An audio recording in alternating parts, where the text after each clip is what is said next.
अस्सलामुअलैकुम दोस्तों, सुनाओ कैसे हाल चाल हैं। दोस्तों आज आपके साथ ये जो छतरी वाले कबूतर हैं तो उनकी वीडियो आपके साथ शेयर कर रहा हूँ। तो ये दोस्त के हैं कबूतर मुमताज़ ख़ान बलोच के। तो दोस्तों बताना कि किस तरह लगे आपको ये कबूतर। लो फ्लायर हैं ये कबूतर।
लगदा फिर शिकारी पूरा ही बनना पैना। लो बस अं तो हत्थों नहीं गेज पाने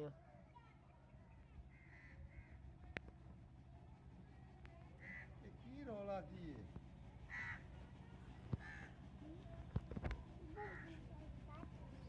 है नहीं नेट पे क्या छोड़ दे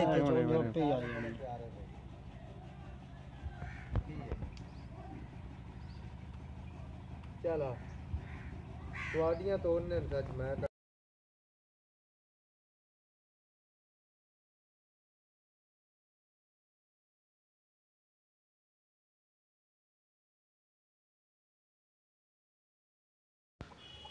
तो मित्रों दस्यो किस तरह लगे कबूतर ये छतरी वाले आपको।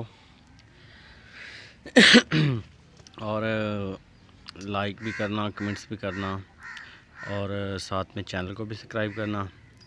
तो अपना ढेर सारा ख्याल रखिएगा। ओके, अल्लाह हाफ़िज़ नासिर।